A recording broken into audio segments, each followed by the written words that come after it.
Assalamualaikum friends, welcome back to my new vlog. আশা কৰোঁ আপোনালোক সকলো ভালে আছে। মুস্তাক নাছৰিনৰ অন্য এটি ব্লগলৈ মই নাছৰিনে আপোনালোক সকলোকে স্বাগতম জনাইছোঁ। আজি আমাৰ ঘৰত চলি আছে ঈদৰ প্ৰস্তুতি, ঈদৰ বাবে আমি পিঠাগুড়িৰে জেং পিঠা আৰু পিঠাগুড়িৰ পাপৰ বনাই আছোঁ। কেনেকৈ বনাইছোঁ সকলোবোৰ শ্বেয়াৰ কৰিম, ভিডিঅ'টো শেষলৈকে চাই থাকিব। জেং পিঠা বনাবলৈ মই লৈ লৈছোঁ আঢ়ৈ চাউল। এইখিনি 2 ঘণ্টামান আগতে তিয়াই থৈছিলোঁ আৰু পিঠাগুড়ি খুন্দি লোৱাৰ পিছত এইখিনি আকৌ কটনৰ কাপোৰ এখনেৰে ভালদৰে চালি লৈছোঁ। কাপোৰেৰে এনেকৈ চালি লোৱাৰ পাছত যিখিনি মিহি অংশ তলত পৰিব সেইখিনিৰে আমি জেং পিঠা আৰু পিঠাগুড়িৰ পাপৰ বনাম। জেং পিঠা বনাবলৈ প্ৰথমে এটা বাটিত দি লৈছোঁ জোখমতে নিমখ আৰু দি লৈছোঁ জোখমতে পানী। এতিয়া ইয়াত লাহে লাহে পিঠাগুড়ি দি যাম।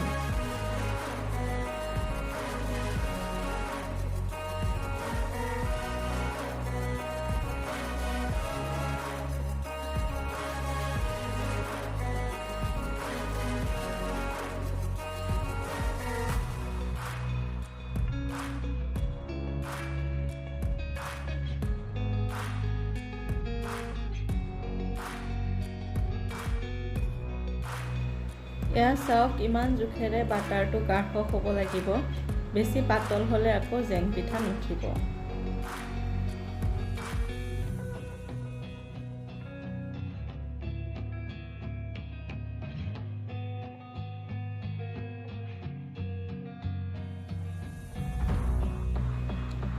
তাৱা বা কেৰাহী এখনত অকণমান তেল সানি লৈ এনেকৈ দেখুওৱা ধৰণে আপুনি পিঠাখিনি বনাই ল'ব পাৰে।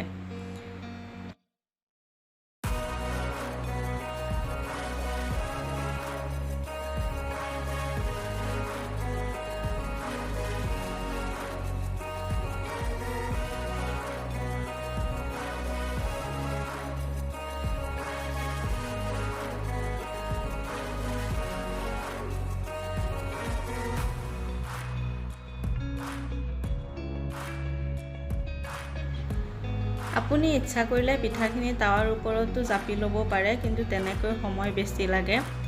এয়া ভণ্টিহঁতে জাপি আছে, আম্মাই বনাই দি আছে, এনেকৈ অলপ সোনকালে হৈ যায়।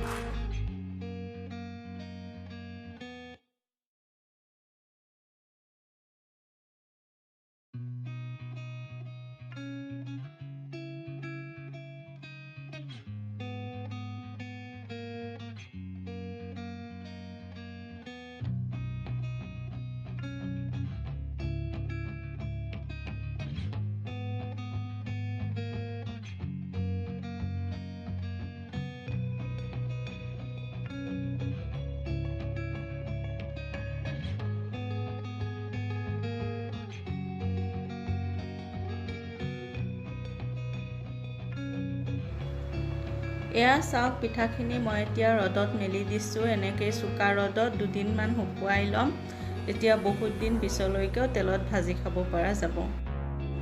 ইফালে আম্মাই বনাই আছে পিঠাগুড়িৰ প্লেন পাপৰ।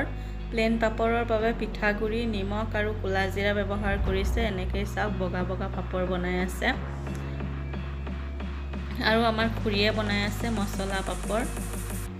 মছলা পাপৰ কেনেকৈ বনাইছে ৰ'ব, আপোনালোকক দেখাই দিম।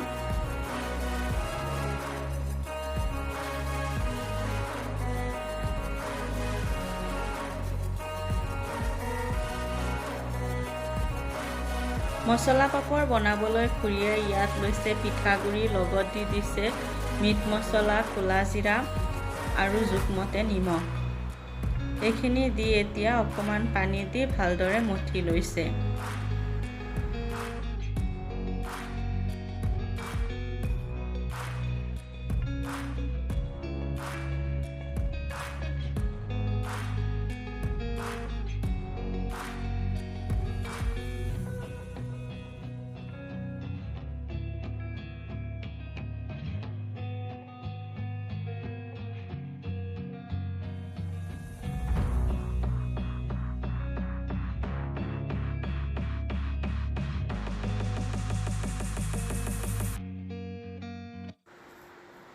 এয়া চাওক বাটাৰখিনি ৰেডি হৈ গ'ল আৰু তেল সানি লোৱা প্লেট এখনত তেনেকৈ ধুনীয়াকৈ বহলাই লৈ এইখিনি এতিয়া ভাপত দি দিব লাগিব 30 ছেকেণ্ডমান উল্টাই ভাপত দি দিলে ধুনীয়াকৈ পাপৰ প্ৰস্তুত হৈ যাব।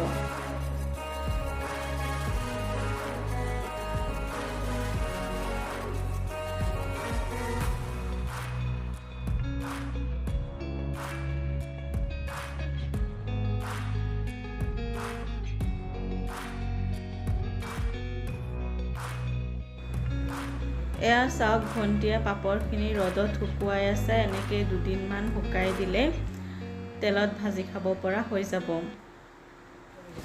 আৰু এইখিনি হৈছে চকলেট পিঠা, খুৰীয়ে বনাইছে। কেনেকৈ বনাইছে সেইখিনি বাৰু দেখাবলৈ নহ'ল, পিছত কেতিয়াবা দেখাম আপোনালোকক।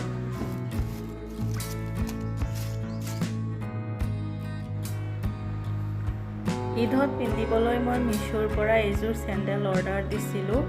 এতিয়া কি অৰ্ডাৰ দিছিলোঁ আৰু কি আহিছে দেখাই দিছোঁ আপোনালোকক, খুলি চাই থাকক।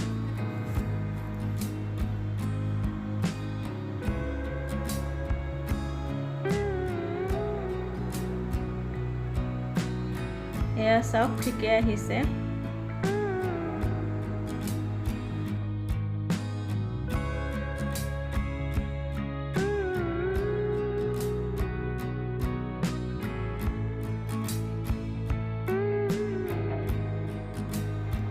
এতিয়া আবেলি সময় আৰু ভণ্টিহঁতে কেৰম খেলি এয়া চাওক টাইম পাছ কৰি আছে আৰু মই গৈ আছোঁ বজাৰলৈ।